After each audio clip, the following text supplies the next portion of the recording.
Turkey में कुदरत ने जो कहर बरपाया, उसके बाद चारों तरफ तबाही का मंजर दिख रहा। भूकंप में सब कुछ तबाह हो चुका, हजारों जानें जा चुकी, शहर के शहर खंडहर बन चुके। चारों तरफ सन्नाटे को चीरती चीख पुकार है, मलबों का ढेर है और धुएं का गुबार है। एक के बाद एक 12 घंटे के अंदर 3 बार आए जलजले ने ऐसा कहर ढाया कि तस्वीरें देखकर पूरी दुनिया रो पड़ी। टर्की की मदद के लिए दुनिया भर के कई देश अपना हाथ बढ़ा रहे। पीएम मोदी ने भी तुर्की की मदद के लिए हाथ बढ़ाया। पीएम मोदी अंतर्राष्ट्रीय मंच से वसुधैव कुटुंबकम का सिर्फ नारा ही नहीं देते, बल्कि सही अर्थों में उसका पालन भी करते हैं। दिल्ली में प्रधानमंत्री मोदी बीजेपी संसदीय दल की बैठक को संबोधित करते वक्त टर्की की हालत पर भावुक हो गए। पीएम मोदी ने कहा, मुझे एहसास है कि इस वक्त टर्की में क्या हालत है, वहां के लोग किन मुश्किलों से गुजर रहे। जाहिर सी बात है, ये एक मानवीय संवेदना है जो कोई भी संवेदनशील राष्ट्र या व्यक्ति दूसरे राष्ट्र के प्रति व्यक्त करता है। लेकिन इससे अलग अगर तुर्की और भारत के बीच राजनीतिक रिश्ते पर चर्चा की जाए तो कई विरोधाभास दिखेंगे। सालों पहले कभी दोनों देशों के बीच अच्छे रिश्ते नजर आए, बाद में तल्ख। आइए आज आपको बताते हैं भारत और तुर्की के बीच रिश्तों का इतिहास अब तक कैसा रहा। अगर हाल के समय की बात की जाए तो दोनों देशों के बीच मधुर संबंध नहीं रहे। टर्की से पाकिस्तान के नजदीकी संबंध और कश्मीर मुद्दे पर पाकिस्तान को समर्थन भारत के साथ तल्ख रिश्तों की सबसे बड़ी वजह रही। टर्की के राष्ट्रपति एर्दोआन ने पाकिस्तानी संसद में कहा कि कश्मीर जितना अहम पाकिस्तान के लिए है, उतना ही तुर्की के लिए भी। टर्की ने पिछले साल संयुक्त राष्ट्र महाधिवेशन में भी कश्मीर का मुद्दा उठाया। यही वजह है कि जब बॉलीवुड एक्टर आमिर खान ने तुर्की की प्रथम महिला से मुलाकात की तो सोशल मीडिया से लेकर न्यूज चैनल्स तक में हंगामा मच गया। टर्की के राष्ट्रपति तैयब एर्दोआन की पत्नी से आमिर खान की मुलाकात पर बवाल मचने की वजह यह भी थी कि भारत में लोग तुर्की को पाकिस्तान का साथी मानते हैं और ये सही भी है। लेकिन एक बात और सच ये भी है कि दोनों देशों में किसी जमाने में मित्रता का रिश्ता था, जिसकी शुरुआत भारत ने की थी। 1912 में स्वतंत्रता सेनानी डॉक्टर अंसारी ने बाल्कन युद्ध के समय तुर्की को मेडिकल मदद भेजी।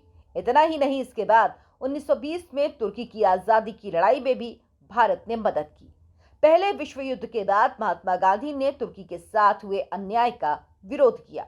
लेकिन दूसरे विश्व युद्ध के समय जब भारत आजाद हो रहा था और दुनिया अलग अलग खेमों में बंट रही थी, अमेरिका और सोवियत संघ दुनिया की ताकत के दो ध्रुव बन गए थे और ऐसे में तुर्की अमेरिका के नाटो खेमे में शामिल हुआ और पाकिस्तान भी।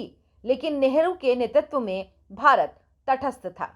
उसके बाद भारत के आजाद होने के बाद दोनों देशों के बीच एक बार फिर नया दौर शुरू हुआ। यह वो दौर था जब मुस्तफा कमाल पाशा तुर्की को एक धर्मनिरपेक्ष और लोकतांत्रिक राष्ट्र बनाने में जुटे थे।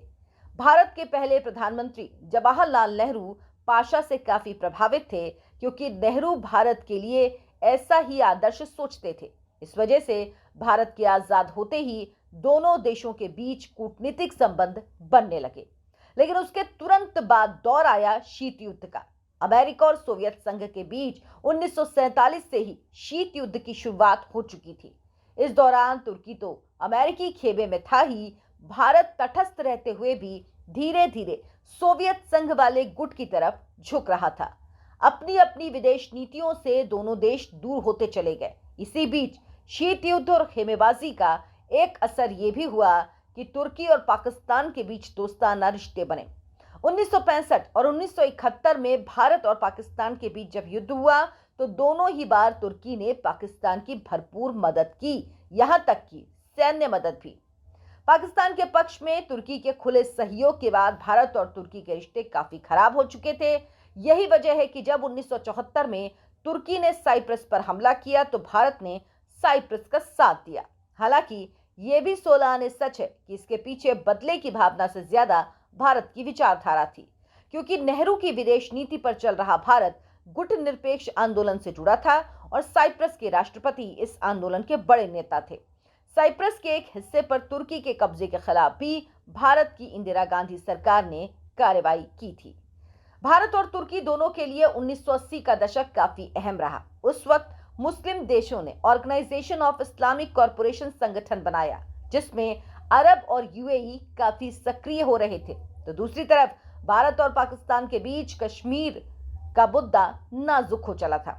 1984 में राजीव गांधी जब प्रधानमंत्री बने तो उन्होंने तुर्की के साथ संबंध बेहतर करने की कई कोशिशें की। बाद में नरसिम्हा राव और अटल बिहारी वाजपेयी की सरकार ने भी तुर्की का दौरा कर संबंध बेहतर करने की कोशिश की, जिसमें कुछ हद तक कामयाबी भी मिली। दोनों देशों के बीच संबंध सामान्य हो रहे थे। साल 2001 में लगने लगा था कि दोनों देश दोस्ती की राह पर हैं, लेकिन फिर तुर्की में 2002 में इस्लामाबाद के नाम पर एर्दोआन की पार्टी की सरकार सत्ता में आई। एर्दोआन ने तुर्की की पहचान बदल दी और अब तुर्की को मुस्लिम देशों में एक शक्ति बनाने की होड़ में आगे कर दिया। एक तरफ कश्मीर मुद्दे को एर्दोआन ने अंतर्राष्ट्रीय स्तर पर उठाना शुरू किया, दूसरी तरफ आपसी व्यापार में भारत के भारी पलड़े को भी मुद्दा बनाया। इसी बीच तेल का एंगल भी दोनों देशों के रिश्ते के बीच आ गया, क्योंकि तुर्की उन देशों में है जिन्हें तेल और गैस के लिए आयात पर निर्भर रहना होता है। इसीलिए टर्की ने परमाणु शक्ति भारत से अपने हित में थोरियम से बिजली बनाने की तकनीक चाही, लेकिन भारत इस पर राजी नहीं हुआ। अंत में 2017 और 2018 में एर्दोआन 2 बार भारत आए, लेकिन नाराज होकर गए। इसके बाद से भारत ने सऊदी अरब, इजराइल, यूएई और अमेरिका के साथ बेहतर संबंधों को तवज्जो देना शुरू कर दिया और तुर्की के साथ दिनों दिन संबंध खराब होते गए।